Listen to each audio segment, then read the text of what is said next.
I did just come up with something around when you want to develop a professional development plan, or you want to map out something for yourself, what do you need to do?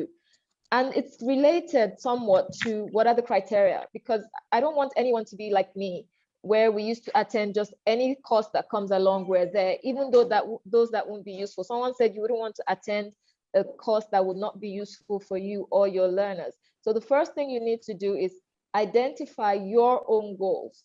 What are your goals? What are your short-term goals and your long-term goals? So when I became a teacher, because I came actually from a background that wasn't in teaching, my first goal was that I wanted to be a certified teacher. And how long did I have to do that? I have to know that, okay, I'm going to do this in the next 2 years, and there are some factors that would affect me. Do I have enough money to go for the training? The course I want to go for, how long is it? Do I have the time at the moment? All of those things that we've mentioned. And when we talk about professional development, last week we talked about the different types. There are so many. There are courses, there are workshops, there are webinars, there's so much that we can do. So when you identify your goal, then you can start to say, okay, what do I do next? Do I go for a webinar? Do I go for a workshop? Do I go for an online course? Do I go for a degree? Those are all in line with professional development. So identify the relevant courses and professional development opportunities for you. After that, try to find a mentor that is in a similar role that you aspire to become. Now, it's not always easy with a mentor. You need to find someone that will be willing to attend to you. And sometimes you may also need to pay for a coach. So it depends on you. But I love the profession of teaching, because if you're working in a school, it's very likely that you find someone that will be willing to help you free of charge. Then, of course, you have to prioritize and choose your path. Now, I have so many things I want to do, but what do I do first? Do I consider the amount of time? Do I consider the amount of money? So this helps me when I want to map out my plan. And in a plan, you know that if you're going on a journey, you know where you're going, but along the way, you may need to have what we call your milestones or your pit stops. So what are the different things that you need to do along the way to get to your final destination?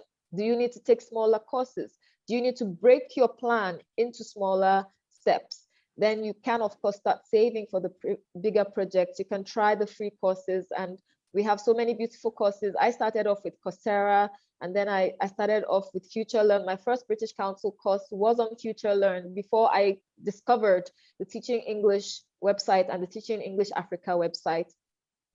And of course, you can map out what you want to do.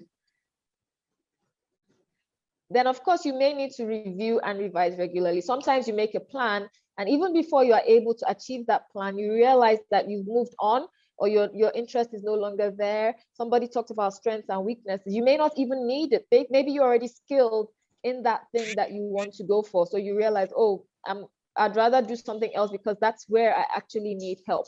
So this is just a rough example. You can design yours in any way you want to.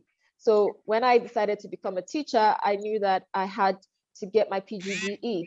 And this was the sample of the cost. Now, if I was going to write a remark for this, I would probably write something along the lines of, make sure you factor in cost of books, cost of transportation, cost of your project, which I didn't factor in initially when I drew up my plan.